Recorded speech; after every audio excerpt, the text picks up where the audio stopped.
তো আজকে সরলরেখা চ্যাপ্টারের আর একটা জিনিস দেখবো, ক্লাস 11। ঠিক আছে, এর আগের দিন যে সূত্রগুলো আলোচনা করেছিলাম সেখানে কি কি আকার আলোচনা করেছিলাম। একটা যে বিন্দু প্রবণতা আকার, দুই বিন্দু আকার, ঠিক আছে। তারপরে কি ছিল, প্রবণতা ছেদিতাংশ আকার, ছেদিতাংশ আকার, অভিলম্ব আকার। এই আকারে সরলরেখাগুলোর সমীকরণ সম্বন্ধে জেনেছি। আজকে যেটা জানবো সেটা হচ্ছে প্রতিসম আকারে সরলরেখার সমীকরণ কেমন হয়। তাহলে এখানে আমি একটা সরলরেখা নিয়েছি যেটা এক্স অক্ষের ধনাত্মক দিকের সঙ্গে থিটা কোণ করে আছে। এর উপর অবস্থিত একটা যে কোনো বিন্দু হলো x1, y1। ঠিক আছে, তাহলে যদি এই বিন্দুটা x1, y1 হয় তাহলে আমি এর উপর আর একটা বিন্দু ধরে নিলাম, সেটা হচ্ছে x, y। তাহলে সেই পি বিন্দু থেকে একটা লম্ব টানলাম, কিউ বিন্দু থেকে একটা লম্ব টানলাম। এই কোণটা যেহেতু থিটা, তাহলে অনুরূপ কোণ এইটাও থিটা। ঠিক আছে, এবার এখান থেকে আমি কয়েকটা জিনিস বের করে নিয়েছি যে পি আর সমান সমান কি mn, পি আর সমান সমান হচ্ছে কি mn। mn মানে কি ওএন থেকে কি ওএম বাদ, তাহলে ওএন থেকে ওএম বাদ। ওএন মানে কত, ওএন। এই বিন্দুটা যেহেতু x, y, তাহলে এটা কত হবে x, আর ওএমটা কত হবে, এটা যেহেতু x1, y1, তাহলে এটা কত হবে x1, তাহলে x মাইনাস x1। QR মানে কত, QR মানে হচ্ছে QN থেকে RN বাদ, QN থেকে RN বাদ, QN থেকে RN মানে কি আবার PM বাদ। এবার QN মানে কত y, আর PM মানে কত y1, তাহলে QR is equal to y minus y1। এবার এই যে P থেকে Q এর যে দৈর্ঘ্যটা, সেই দৈর্ঘ্যটা আমি ধরে নিয়েছি হচ্ছে কত, এই দৈর্ঘ্যটা হচ্ছে ধরে নিয়েছি কত r। ঠিক আছে, এটা ধরে নিয়েছি r একক। এবার উপরের যে ত্রিভুজটা sin থিটা সমান সমান কি পাওয়া যাবে, থিটা কোণের সাপেক্ষে লম্ব বাই অতিভুজ। তাহলে থিটা কোণের সাপেক্ষে লম্ব কোণটা QR, অতিভুজ কোণটা PQ। তাহলে QR বাই PQ দুটোরই মান বের করা আছে। QR এর মান y মাইনাস y1, ঠিক আছে, আর PQ এর মান হচ্ছে r। তাহলে এখান থেকে আমি পেয়ে গেলাম যে sin theta is equal to y minus y1 by r। তাহলে এখান থেকে sin থিটা এদিকে নিয়ে গেলাম, r কে এদিকে নিয়ে গেলাম, তাহলে এটা পেলাম। একই রকম ভাবে cos থিটা সমান এটা পাওয়া গেল। ঠিক আছে, তাহলে এটাকে আর এটাকে একসাথে যদি কম্বাইন করে দিই তাহলে কি পাওয়া যাচ্ছে, x minus x1 by cos theta, y minus y1 by sin theta is equal to কত r। ঠিক আছে, এইভাবে এই যে আকারটা পাওয়া গেল, এই আকারটাকে বলা হয় কি প্রতিসম আকারে সরলরেখার সমীকরণ। এই আকারে কি দেখতে পাচ্ছি, এই r হচ্ছে কি একটা প্রদত্ত বিন্দু থেকে xy বিন্দুর দূরত্ব। থিটাটা কি জিনিস, xy x অক্ষের ধনাত্মক দিকের সঙ্গে সরলরেখাটার উৎপন্ন কোণ। ঠিক আছে, আর x1, y1 টা কি জিনিস, ওই সরলরেখার উপর অবস্থিত একটা প্রদত্ত কোন বিন্দু। ঠিক আছে, তাহলে এটা গেল হচ্ছে কি প্রতিসম আকার। এবার হচ্ছে আরো কিছু জিনিস এখানে জানবো, সেটা হচ্ছে যে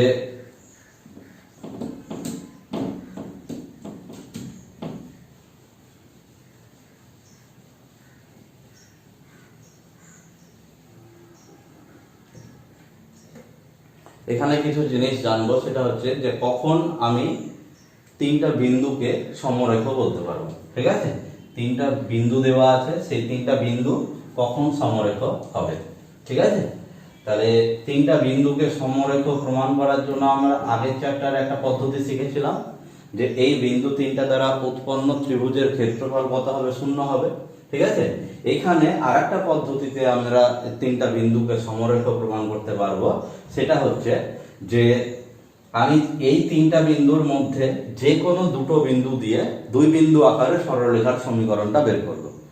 যে সমীকরণটা পাওয়া যাবে সেই সমীকরণটাকে যদি ওই তৃতীয় বিন্দুটা ওই সমীকরণটাকে স্যাটিসফাই করে, তাহলে আমি বলবো যে এই তৃতীয় বিন্দুটা ওই সরলরেখার উপরে অবস্থিত। তাহলে তিনটা বিন্দু একই সরলরেখার উপর অবস্থিত হয়ে গেলে সেটা কি হয়ে গেল, বিন্দু তিনটা সমরেখ হয়ে গেল।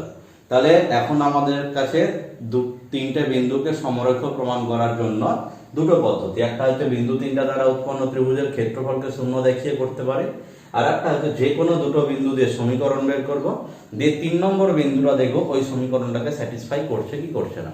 যদি সমীকরণটাকে স্যাটিসফাই করে তাহলে বলবো বিন্দু তিনটা সমরেখ, আর যদি না করে তাহলে বিন্দু তিনটা সমরেখ না। ঠিক আছে, আর একটা কনসেপ্ট এখানে জানবো যে আমি তিনটে সরলরেখাকে কখন সমবিন্দু বলতে পারবো। ঠিক আছে, তিনটে সরলরেখাকে কখন সমবিন্দু বলতে পারবো।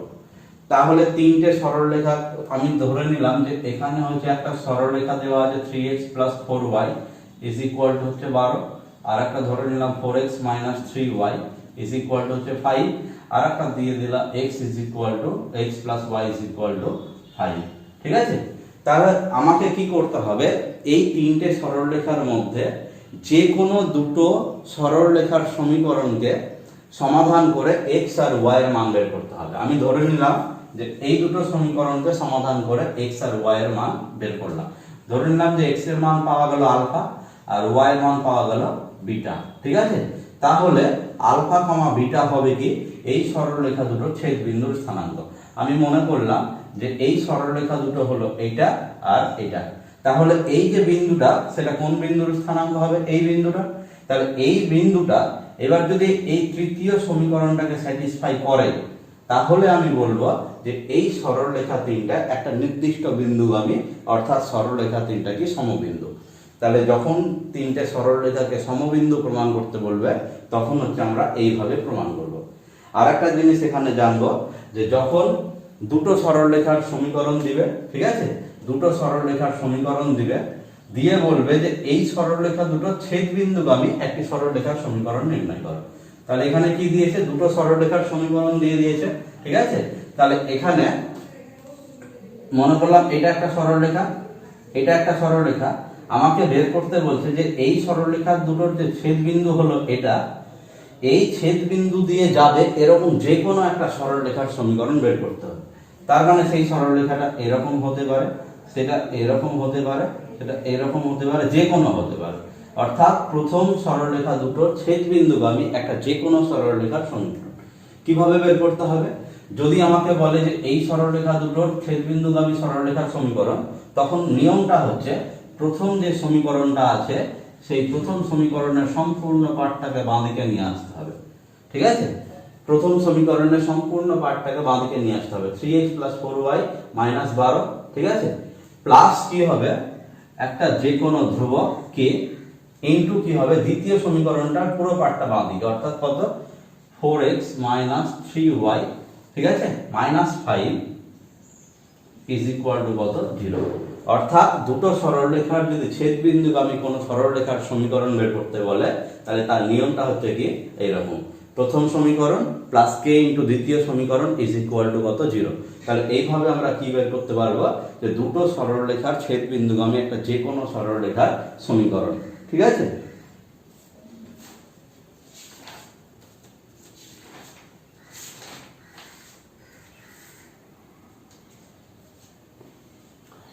এবার যদি আমাকে কোন একটা সরলরেখা দিয়ে দেয়, ঠিক আছে, দিয়ে বলে যে এই সরলরেখাটার প্রবণতা কত, সাপোজ আমি ধরে নিলাম যে 6x প্লাস হচ্ছে 12y ইজ ইকুয়াল টু কত, 18 ইজ ইকুয়াল টু 20। ঠিক আছে, দিয়ে বলে এই সরলরেখাটার প্রবণতা কত, অর্থাৎ প্রবণতাটা যদি জানতে হয় তাহলে সব সময় সরলরেখাকে y is equal two mx plus c আকারে প্রকাশ করব। ঠিক আছে, তাহলে আমি কি করব, সবার প্রথমে কি করছি, y যুক্ত রাশিটাকে বাঁ দিকে রাখলাম, -6x প্লাস হচ্ছে কত, 20। আমি যদি 12 দিয়ে ভাগ করে দিই তাহলে y ইজ ইকুয়াল টু কত হবে, -6/12, x প্লাস হচ্ছে কত, 20/12। তাহলে এখান থেকে কত হচ্ছে, y ইজ ইকুয়াল টু কাটাকাটি করলে -1/2, x প্লাস হচ্ছে কত, 2 দিয়ে কাটলে 10, 4 দিয়ে কাটলে কত হয়ে যাচ্ছে, 5/6, এই 5/3। ঠিক আছে, তাহলে এটাকে আমি y is equal two mx plus c আকারে প্রকাশ করলাম। তাহলে m হচ্ছে কি, সরলরেখাটার প্রবণতা, তাহলে m এর জায়গাতে কত আছে, -1/2। তাহলে এই যে সরলরেখাটা দেওয়া আছে এই সরলরেখাটার প্রবণতা কত, -1/2। কিন্তু এই কাজটা আমরা এত বড় ক্যালকুলেশন করে বারবার করব না, প্রবণতা আমরা সহজেই বের করে নেব যে প্রবণতা সমান সমান, প্রবণতা সমান সমান কি করব, একটা মাইনাস দিব, দিয়ে x এর সহগ বাই y এর সহগ। ঠিক আছে, মাইনাস দেওয়ার পরে কি করব, x এর সহগ বাই y এর সহগ। কিন্তু খেয়াল রাখতে হবে x আর y গুলো যেন সমীকরণের একই দিকে থাকে। x আর y গুলো যদি সমীকরণের একই দিকে থাকে তবেই কিন্তু আমরা এইভাবে বের করতে পারবো। তাহলে এখানে x আর y কি সমীকরণের একই দিকে আছে, তাহলে এখানে আমি কি করতে পারবো, মাইনাস দিয়েছি, এবার x এর সহগ কত, 6 বাই y এর সহগ কত, 12। তাহলে এইভাবে আমরা কি করব, ডাইরেক্ট যে কোনো সরলরেখার প্রবণতাকে বের করব। ঠিক আছে, ব্যাস এবার হচ্ছে আমরা অঙ্কগুলো শুরু করব।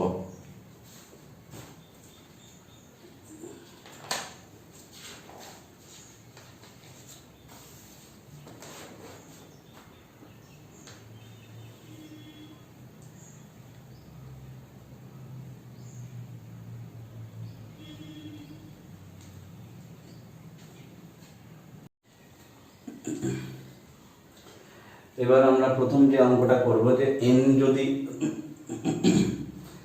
যদি ঋণাত্মক হয় তাহলে lx plus my plus n is equal to 0 সরলরেখার সমীকরণকে অভিলম্ব আকারে প্রকাশ করো। ঠিক আছে, এই অঙ্কটা করার আগে আমরা একটা জিনিস কনসেপ্ট জানবো যে যদি দুটো সমীকরণ দেওয়া থাকে, ঠিক আছে, একটা সমীকরণ ধরে নিলাম ax প্লাস হচ্ছে by plus c is equal to 0, আর একটা সমীকরণ দেওয়া আছে alpha x plus beta y is equal to gamma.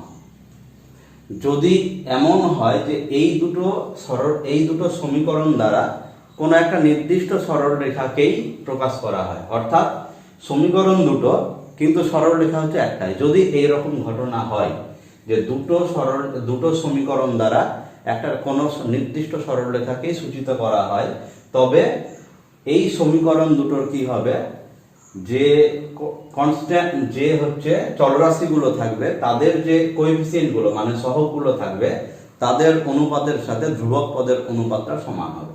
অর্থাৎ আমি বলতে চাইছি যে এই যে সমীকরণ দুটো দেওয়া আছে, এই সমীকরণ দুটো দিয়ে যদি একটাই সরলরেখাকে সূচিত করে তবে আমি কি লিখতে পারবো, x এর সহগের অনুপাত, x এর সহগ কত আছে a, x এর সহগ কত আছে আলফা, তাহলে এদের অনুপাত মানে কি a বাই আলফা সমান সমান কি হবে y এর সহগের অনুপাত, তাহলে y এর সহগের অনুপাত কি হবে b বাই বিটা। ঠিক আছে, আর ধ্রুবক পদের অনুপাত, তো ধ্রুবক পদের যদি একটা জিনিস খেয়াল করে দেখি, প্রথমটা ধ্রুবক পদ বাম দিকে আছে আর পরেরটা ধ্রুবক পদ ডান দিকে আছে, তাহলে এরকম থাকতে গেলে দুটোকেই একই দিকে ভাবতে হবে। তাহলে c টাকে যদি ডান দিকে ভাবি তাহলে দুটোই ডান দিকে হয়ে যাবে, তাহলে c ডান দিকে গেলে কত হবে মাইনাস c বাই হচ্ছে কত মাইনাস গামা। অর্থাৎ আমি এই দুটো সরলরেখার সমীকরণ দ্বারা যদি একটাই সরলরেখাকে সূচিত করে তবে হচ্ছে আমরা এই ব্যাপারটা লিখতে পারবো, অর্থাৎ x এর সহগের অনুপাত সমান সমান y এর সহগের অনুপাত সমান সমান কি ধ্রুবক পদের অনুপাত। ব্যাস এই কনসেপ্টটা হচ্ছে জানতে হবে। ঠিক আছে, এবার হচ্ছে এখানে যে অঙ্কটা দিয়েছে সেটা শুরু করব। আমাকে কি বলেছে যে lx প্লাস কি my প্লাস হচ্ছে n ইজ ইকুয়াল টু 0 এই সরলরেখাকে অভিলম্ব আকারে প্রকাশ করতে বলেছে। তাহলে অভিলম্ব আকারে সরলরেখার সমীকরণ যেটা হয় সেটা আমরা একটু লিখে নিই। ঠিক আছে, তো আমরা কি জানি, এই সরলরেখাটাকে যদি অভিলম্ব আকারে প্রকাশ করি সেই আকারটা এরকম আসবে x cos আলফা প্লাস হচ্ছে y sin alpha is equal to কত p, ব্র্যাকেটে 2 নাম্বার, যেখানে আলফাটা কি এই যে সরলরেখাটা দ্বারা যদি এই সমীকরণটা সূচিত হয় তাহলে এই যে দৈর্ঘ্যটা সেই দৈর্ঘ্যটাকে আমি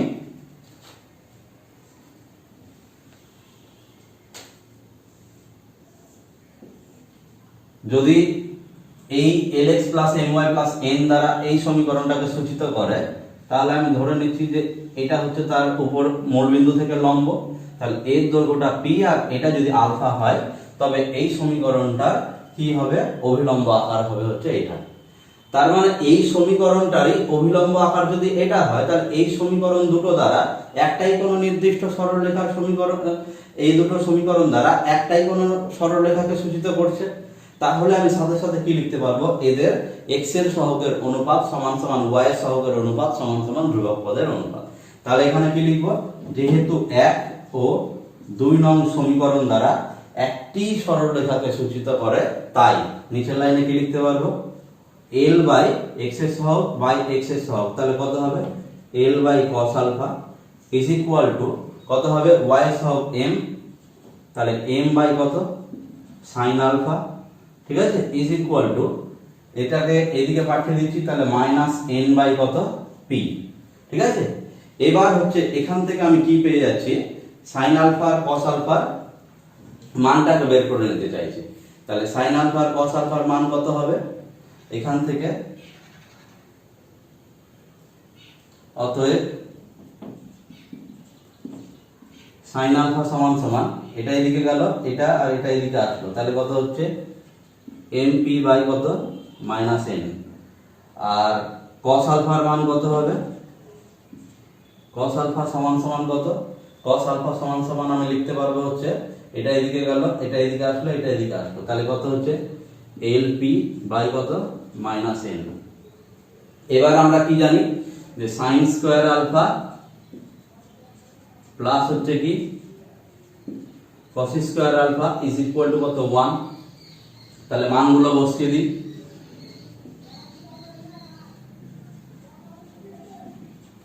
তাহলে মানগুলো যদি বসিয়ে দিই তাহলে সাইন স্কোয়ার আলফা কত হবে n square p square by কত এন স্কোয়ার প্লাস হচ্ছে l square p square by কত এন স্কোয়ার, ঠিক আছে, ইজ ইকুয়াল টু কত 1। তাহলে এখান থেকে আমি কি কমন নিতে পারছি? P square by n square common নিয়ে নিলাম। তাহলে ব্র্যাকেটের মধ্যে কি থাকছে l square plus n square is equal to 1। তাহলে এখান থেকে আমি পি এর মান কত পাচ্ছি, বা পি স্কোয়ার সমান সমান কত n square by l square plus n square.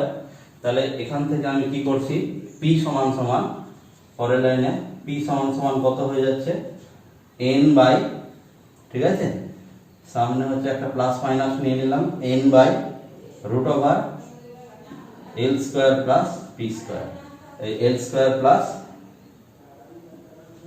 M square.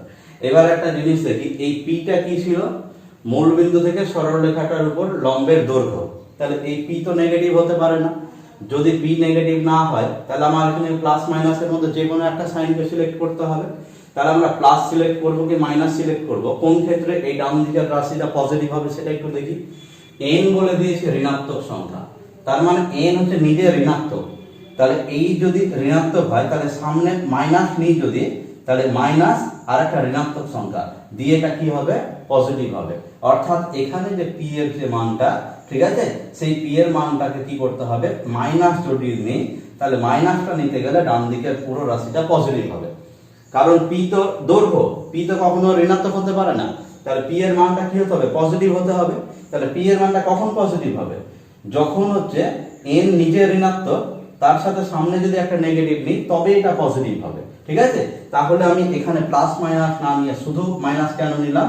যেহেতু পি কি ধনাত্মক, ঠিক আছে, পি ধনাত্মক, সেই জন্য আমরা এখানে দুটো সাইন না নিয়ে একটাই সাইন নিলাম। তাহলে পি এর মান পেয়ে গেলাম।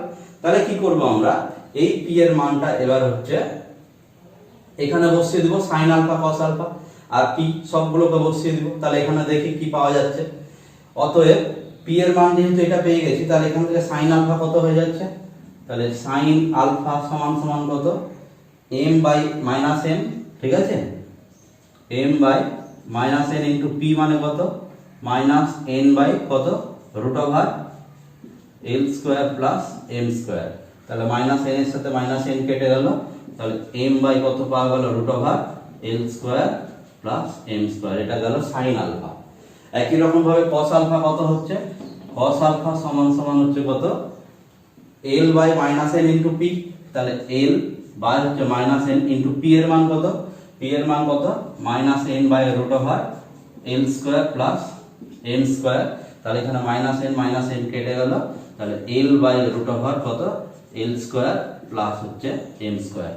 এবার আমি যদি এই সমীকরণটার অভিলম্ব আকার হচ্ছে এটা, অর্থাৎ এই সমীকরণটাকে এই আকারে বানাতে হবে, তাহলে এর অভিলম্ব আকার হচ্ছে আমি এটা লিখে নিয়েছি। এবার আমি cos alpha sin alpha p এই তিনটে রাশির মান পেয়ে গেছি। তাহলে এই মান তিনটাকে এই সমীকরণে যদি বসিয়ে দিই তাহলেই আমি নির্ণয় অভিলম্ব আকারটা পেয়ে যাব। তাহলে নিচের লাইনে কি করব? অতএব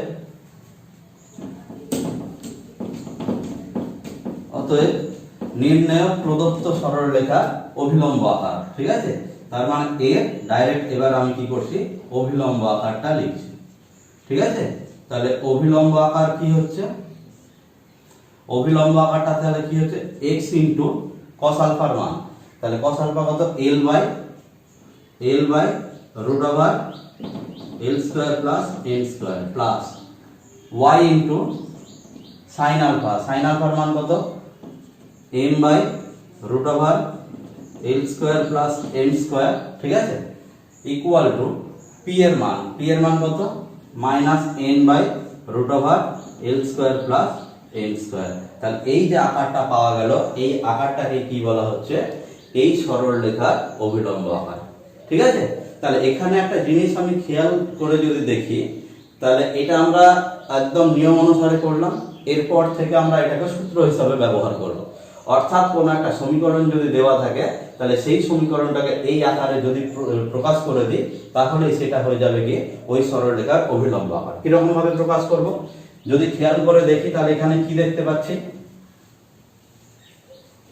ছিল সমীকরণটা হচ্ছে কি, ছিল সমীকরণটা কি lx plus my plus n, ঠিক আছে। তাহলে এখান থেকে lx plus my is equal to কত মাইনাস n। যখন আমরা অভিলম্ব আকারে প্রকাশ করব, তখন ডান দিকের রাশিটাকে সবসময় পজিটিভ করতে হবে। তার কারণ হচ্ছে ডান দিকের রাশিটা যদি পজিটিভ হয়, তবেই অঙ্কিত লম্বের দৈর্ঘ্যটা পজিটিভ হবে, ঠিক আছে। এই ডান দিকের পার্টটা যেটা পাওয়া যায়, সেটা হচ্ছে মূল বিন্দু থেকে এই সরলরেখার লম্বের দৈর্ঘ্য, ঠিক আছে। তাহলে n যেহেতু নেগেটিভ, তাহলে সেই জন্য মাইনাস এনটা হলো পজিটিভ, তাহলে আমার কোনো সমস্যা নাই। তাহলে এই আকারটাকে এই আকারে বানানো হয়েছে, তার মানে কি lx যখন ছিল, তাহলে এই আকারটাকা থেকে এটা বাই রুট ওভার lx তো আছেই, ym ও আছে, মাইনাস n ও আছে, নিচে কি করা হচ্ছে root over l square plus m square দিয়ে ভাগ করেছি। এই root over l square plus m স্কয়ারটা কোথায় থেকে পেয়েছি, x এর সহগ আর y এর সহগ, এই দুটো সহগের স্কয়ারের যোগফলের রুট দিয়ে ভাগ করেছি। অর্থাৎ যদি আমাকে কোনো একটা সমীকরণ দেওয়া থাকে যে 3x 4y 7 is equal to 0, তাহলে পরের লাইন আমি লিখতে পারবো যে 3x 4y is equal to কত 7। তাহলে অতএব 3x বাই রুট ওভার কত হবে 3 square plus 4 square, 3 square plus 4 square plus হচ্ছে কত 4y বাই রুট ওভার কত 3 square plus 4 square is equal to 7 by root over কত 3 স্কয়ার প্লাস 4 স্কয়ার। তাহলে এই সমীকরণটা হচ্ছে প্রদত্ত সমীকরণ। একে যখনই আমি এই আকারে প্রকাশ করে দিব, তখন এই আকারটাকে বলা হবে এই সরলরেখার অভিলম্ব আকার, ঠিক আছে। আর যখনই অভিলম্ব আকার পেয়ে যাব, তখন ডান দিকের এই সংখ্যাটাকে বলা হবে মূল বিন্দু থেকে এই সরলরেখার লম্বের, মূল বিন্দু থেকে এই সরলরেখার উপর অঙ্কিত লম্বের দৈর্ঘ্য।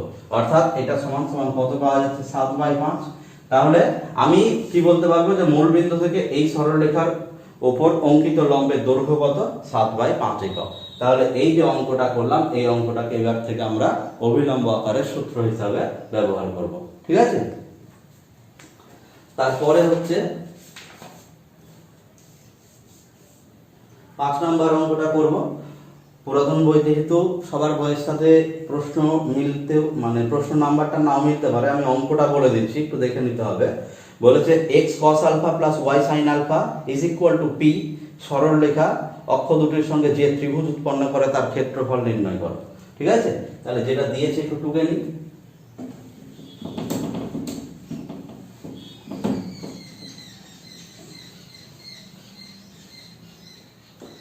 বলেছে x cos alpha plus y sin alpha is equal to p, ঠিক আছে। বলেছে এই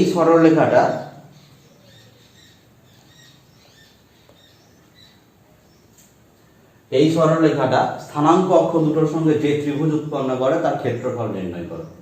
তাহলে এই সরলরেখাটা স্থানাঙ্ক অক্ষ দুটোর সঙ্গে যে ত্রিভুজ উৎপন্ন করে তার ক্ষেত্রফলটা বের করার আগে এই সরলরেখাটাকে আমি ছেদিতাংশ আকারে বানিয়ে নিই।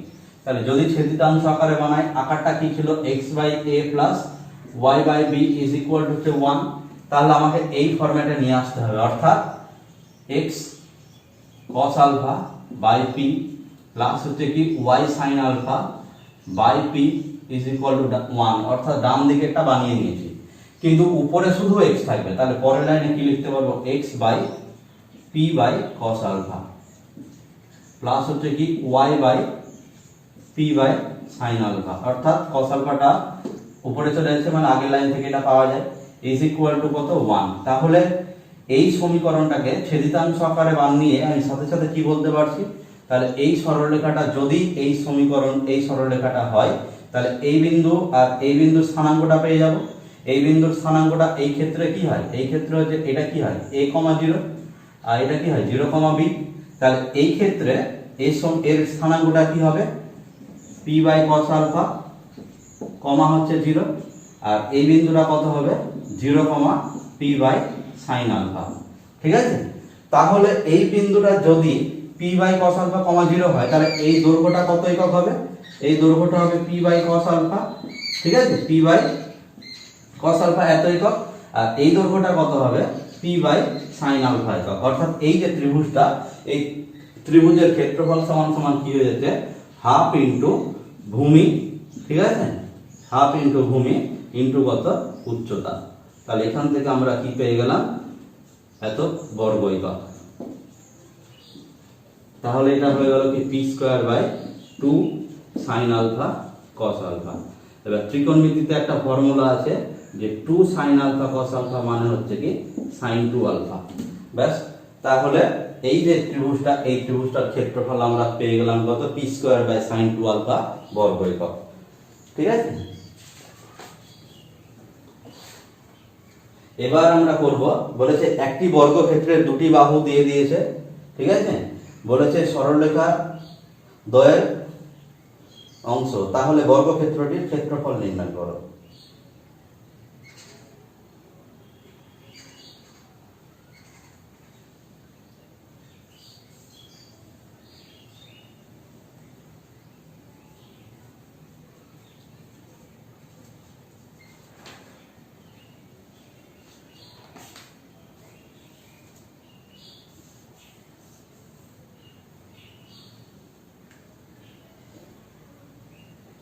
দেখি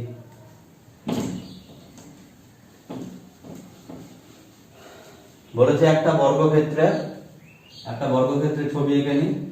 এই বর্গক্ষেত্রের হচ্ছে দুটো বাহুর সমীকরণ দিয়েছে। ঠিক আছে, তো দুটো বাহুর সমীকরণ কি কি দিয়েছে, একটা দিয়েছে হচ্ছে কত 5x - 2y is equal to কত 13। ঠিক আছে, আর একটা দিয়েছে হচ্ছে কত 5x - 2y is equal to কত -16, মানে +16 আকারে ছিল, ওটাকে ডান দিকে পাঠিয়ে দিলাম, হয়ে গেল কত -16। এবার আমাকে এই কনসেপ্টটা হচ্ছে একটু পরের চ্যাপ্টারে আছে, তো এখানে একটু আমি বলে নিই যে যখন দুটো সরলরেখার সমীকরণে দেখব যে x আর y যুক্ত যে পার্টটা আছে সেই পার্টটা যদি হুবহু মিলে যায়, তাহলে সেই সরলরেখা দুটো হচ্ছে পরস্পর সমান্তরাল হয়। তাহলে এই পার্টটা আর এই পার্টটা দুটো সরলরেখার সমীকরণে হুবহু মিলে গেছে, তাহলে এই সরলরেখা দুটো হচ্ছে কি পরস্পর সমান্তরাল। তাহলে এই সরলরেখা দুটো যদি পরস্পর সমান্তরাল হয়, তাহলে এই সমীকরণ দুটো নিশ্চয় এই বাহুটা আর এই বাহুটাকে সূচিত করবে না। একটা যদি এটাকে সূচিত করে তাহলে আরেকটা এটাকে সূচিত করবে, একটা যদি এটাকে সূচিত করে তাহলে আরেকটা এটাকে সূচিত করবে। অর্থাৎ পাশাপাশি দুটো বাহু এই দুটো সমীকরণ কখনোই হতে পারে না, কারণ এই সরলরেখা দুটো হচ্ছে কি সমান্তরাল। এবার আরেকটা জিনিস দেখতে হবে যে যদি দুটো মানে বাম পক্ষটা যদি হুবহু একই মিলে যায় আর ডান দিক যদি একই চিহ্ন যুক্ত হয়, তাহলে সরলরেখা দুটো হচ্ছে মূল বিন্দু থেকে একই পাশে অবস্থিত। আর যদি বিপরীত চিহ্ন যুক্ত হয়, তাহলে কি হচ্ছে এই সরলরেখা দুটো হচ্ছে মূল বিন্দু দুই পাশে অবস্থিত। তাহলে আমি কি করছি, এই সরলরেখাটার আগে মূল বিন্দু থেকে লম্বের দৈর্ঘ্যটা বের করব। ঠিক আছে, তাহলে দেখি প্রথম যে সমীকরণটা, তাহলে এর আমি যদি লম্বের দৈর্ঘ্য বের করতে চাই কোথায় থেকে, মূল বিন্দু থেকে, তাহলে আমি কি করব, এই সরলরেখাটাকে আগে অভিলম্ব আকারে প্রকাশ করব। তাহলে যদি অভিলম্ব আকারে প্রকাশ করি তাহলে কি করতে পারবো, সমান সমান কি 5x - 2y is equal two 13 আছে। তাহলে অভিলম্ব আকারে কত হবে 5x বাই √5 প্লাস -2 তাই না, 5 প্লাস কত -2 সবসময় চিহ্ন সমেত, প্লাস কত মাইনাস কত 2y বাই √কত 5 প্লাস -2 ইকুয়াল টু কত 13 হয়েছে। তাহলে এখানে কত হয়ে যাচ্ছে √5 প্লাস -2 ঠিক আছে। তাহলে এবার আমি কি পাবো, তাহলে অঙ্কিত মূলবিন্দু থেকে মূল বিন্দু থেকে অঙ্কিত লম্বের দৈর্ঘ্য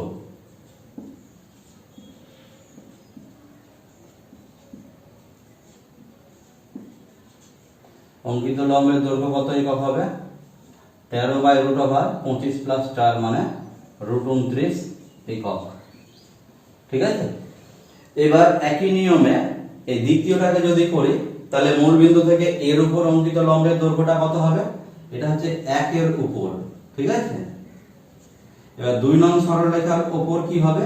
মূল বিন্দু থেকে অঙ্কিত লম্বের দৈর্ঘ্য সমান সমান যদি দেখি তাহলে -16/√over কত 29 হবে। হুবহু একই নিয়মে এটাকে যদি এইভাবে, তাহলে এখানে শুধু -16 আছে। তাহলে এবার যদি মূল বিন্দুর এই সরলরেখা দুটো মূল বিন্দু দুই পাশে অবস্থিত কিভাবে বুঝলাম? কারণ ধ্রুবক যে পদ দুটো আছে তার চিহ্ন বিপরীত আছে, বিপরীত চিহ্ন থাকলে তাহলে মূল বিন্দু দুই পাশে হবে। তাহলে মূল বিন্দু যদি এখানে থাকে তাহলে একটা আছে এই পাশে, একটা আছে এই পাশে, তাহলে একটা এই দূরত্ব পেলাম, একটা এই দূরত্ব পেলাম। তাহলে এই দৈর্ঘ্যটা কত হবে? এই দৈর্ঘ্য দুটোকে কি করতে হবে? যোগ করতে হবে। ঠিক আছে, তাহলে আমি কি করব?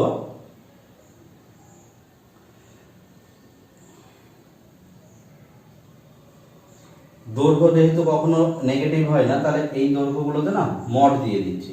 তাহলে যদি মড দিয়ে দিই তাহলে এটা তো পজিটিভ আছে, তাহলে একে মড দেওয়া আর না দেওয়া হচ্ছে একই ব্যাপার। মডের কাজ হচ্ছে মানটাকে পজিটিভ করে দেওয়া, এত একক। এখানেও হচ্ছে এই মডের কাজটা কি? এই দাগ দুটোকে বলা হয় মডিউলাস। মডিউলাসের কাজ হচ্ছে যে মানগুলো থাকবে তার ভিতরে সেই মানগুলোকে পজিটিভ করে দেওয়া। ঠিক আছে, তাহলে এটাও কি হয়ে যাবে? -16টা হয়ে যাবে +16। এটা ব্যাপারটা কি? দৈর্ঘ্য তো কখনো ঋণাত্মক হয় না, দৈর্ঘ্য যেহেতু ঋণাত্মক হয় না সেই জন্য এই মানটাকে আমাকে মডের ভিতরে রাখতে হবে। কারণ যদি নেগেটিভ হয়ে যায় তাহলে তো সেটা কনসেপ্ট ভুল হয়ে যাচ্ছে। ঠিক আছে, তাহলে এই বাহুটা তাহলে কত হচ্ছে? এইটুকুটা হচ্ছে কত? এত একক। আর এইটুকুটা হচ্ছে কত? এত একক। তাহলে এই টোটাল দৈর্ঘ্যটা কত হবে? এই দুটোকে কি করতে হবে? যোগ করতে হবে। তাহলে বর্গক্ষেত্রটার বাহু সমান সমান কি হচ্ছে? বর্গক্ষেত্রটার বাহু সমান সমান কত হচ্ছে? এই টোটালটা হচ্ছে বাহু, তাই না? বাহুর সাথে সমান, তাহলে ওই মান দুটোকে যোগ করে দেব, অর্থাৎ 13/√29 প্লাস হচ্ছে কত? 16/√29 এত একক। তাহলে এটা সমান সমান কত হয়ে যাচ্ছে? 29/√29। তার মানে এটা কত হয়ে গেল? √29 একক। মানে একটা √29 কেটে গেল। তাহলে বাহু যদি √29 একক হয় তাহলে এর ক্ষেত্রফল কত হবে? বাহু স্কয়ার। তাহলে অতএব ক্ষেত্রফল সমান সমান √29 তার স্কয়ার, পাশে কি? বর্গ একক। তাহলে এটা হয়ে গেল কি? 29 বর্গ একক। ঠিক আছে, এবার যেটা অঙ্ক করব সেটা হচ্ছে 9 নাম্বার। বলেছে 2k, -2 আর হচ্ছে 1, -k।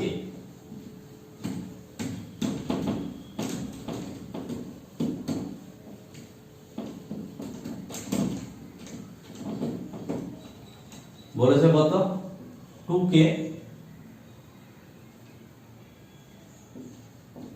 হচ্ছে -2 আর একটা হচ্ছে কত?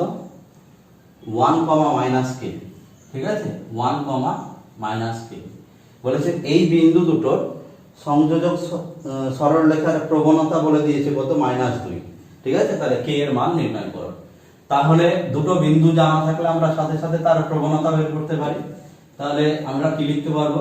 প্রদত্ত বিন্দু দুটির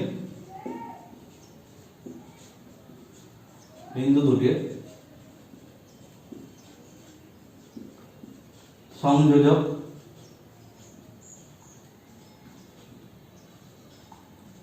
সরলরেখার প্রবণতা সমান সমান। ফর্মুলা কি ছিল?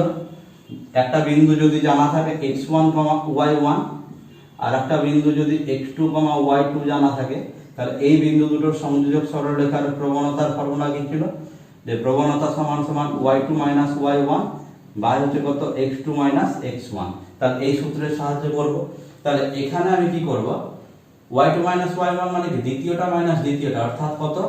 -k -2, তার মানে হয়ে গেল +2 বাই হচ্ছে x2 - x1 মানে 1 - কত? 2k। তাহলে এটা হয়ে গেল কি?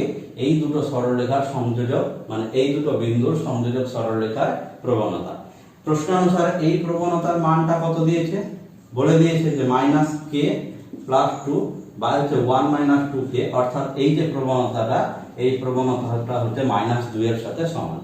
তাহলে এখান থেকে কোনাকুনি গুণ করে দিলে কত পাওয়া যাচ্ছে, মাইনাস 2 মাইনাস মাইনাসে প্লাস 4k, ঠিক আছে, is equal two minus k plus 2, অর্থাৎ এই গুণটা আগে করে দিলাম। তাহলে এখান থেকে কত হয়ে যাচ্ছে, এটাকে এইদিকে নিয়ে চলে আসলাম, তাহলে হয়ে গেল 5k, আর মাইনাস 2টা ওইদিকে চলে গেল, তাহলে হয়ে গেল কত 4। অতএব k ইজ ইকুয়াল টু কত পাওয়া গেল, 4/5। k এর মানটাই জানতে চেয়েছিল। তারপরেরটা দেখি, বলেছে 7x মাইনাস 6y, ঠিক আছে,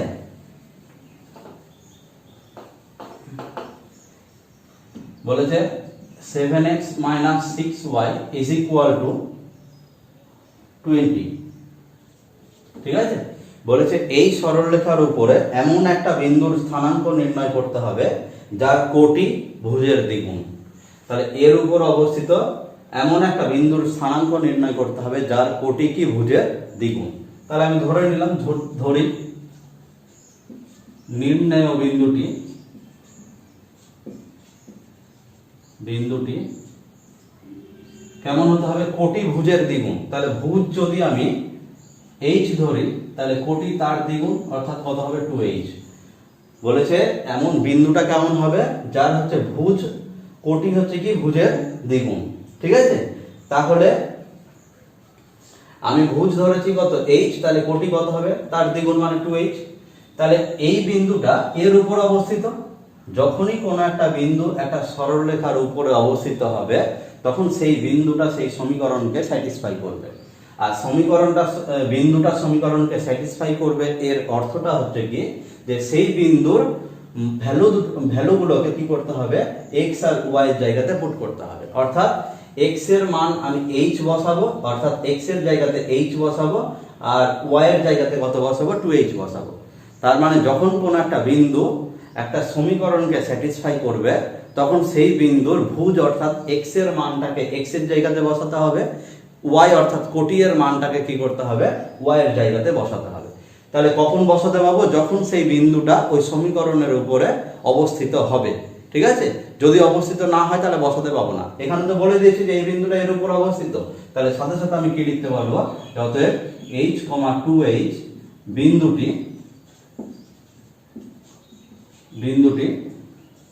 1 নং সমীকরণে বসিয়ে পাই, ঠিক আছে। 1 নং সমীকরণে বসিয়ে পাই। কেন বসাতে পারছি, তার কারণ হচ্ছে এটা এই সরলরেখার উপর অবস্থিত। যদি বসিয়ে দিই তাহলে কত হচ্ছে, 7h 6 × 2h is equal to কত, 20। তাহলে পরের লাইনে কত হচ্ছে, 7h মাইনাস কত, 12h, তার মানে হয়ে গেল কত, minus 5h is equal to কত, 20। অতএব h ইজ ইকুয়াল টু কত, -4। তাহলে h যদি -4 হয়, তাহলে বিন্দুটা কত হবে, অতএব বিন্দুটি আমাদের কি ধরা হয়েছিল, h, 2h, তাহলে কত, -4, -8। তাহলে বিন্দুটা হয়ে গেল কত, এটা। এরপরে যেটা করব সেটা হচ্ছে, বলেছে 3x plus 4y plus m is equal to 0। সরলরেখার মূলবিন্দু থেকে দূরত্ব বলে দিয়েছে কত, 2 একক, ঠিক আছে। তাহলে দেখি,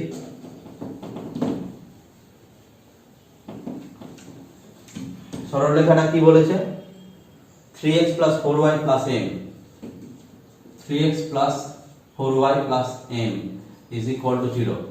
এর মূলবিন্দু থেকে দূরত্ব বলে দিয়েছে কত, 2 একক, ঠিক আছে। তাহলে মূলবিন্দু থেকে 1 নং সরলরেখার 1 নং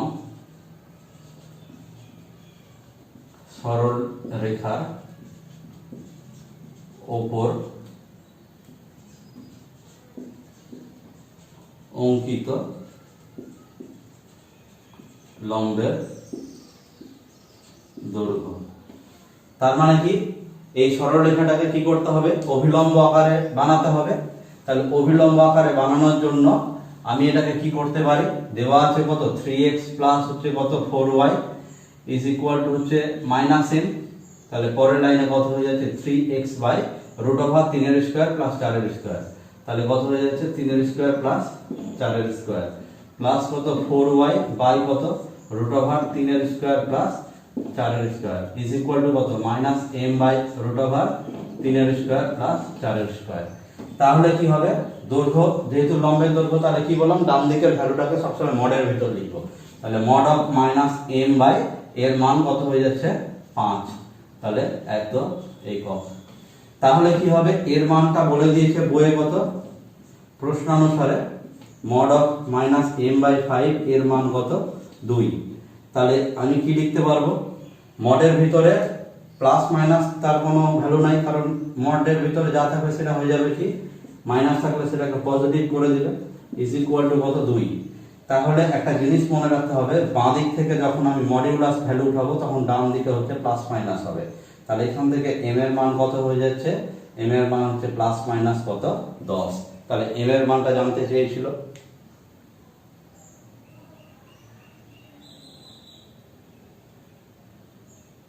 বলেছে এবার 13 নম্বর অঙ্কটা করবো যে সরলরেখার আনতি 150 ডিগ্রি এবং মূল বিন্দু থেকে দূরত্ব হচ্ছে কত 10 একক, তার সমীকরণ নির্ণয় করো।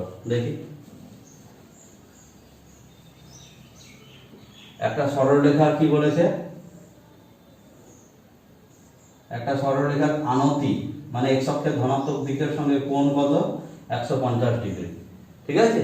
আর বলেছে এই সরলরেখাটা আবার মূলবিন্দু থেকে অঙ্কিত লম্বের দৈর্ঘ্যটা কত একক, এই লম্বের দৈর্ঘ্যটা বলে দিয়েছে কত 10 একক, অর্থাৎ এই দৈর্ঘ্যটা হচ্ছে 10 একক। আচ্ছা এটা যদি 150 ডিগ্রি হয় তাহলে এটা কত হবে 30 ডিগ্রি, এটা অঙ্কিত লম্ব তাহলে 90 ডিগ্রি, তাহলে এই কোণটা কত ডিগ্রি হবে 60 ডিগ্রি। তাহলে এখান থেকে এই সরলরেখার উপর অঙ্কিত লম্বের দৈর্ঘ্য হচ্ছে এটা কত একক 10 একক, আর এই কোণটা কত ডিগ্রি 60 ডিগ্রি।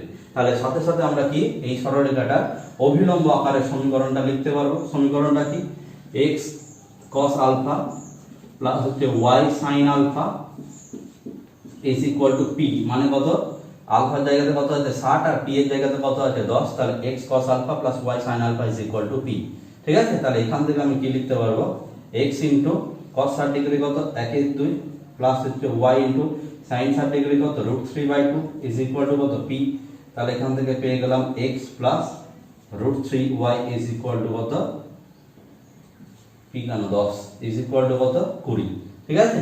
তাহলে এখান থেকে এটা যেটা হয়ে গেল যে এটাই হয়ে গেল কি এই সরলরেখাটার সমীকরণ। ব্যাস আজকে এতটাই থাক।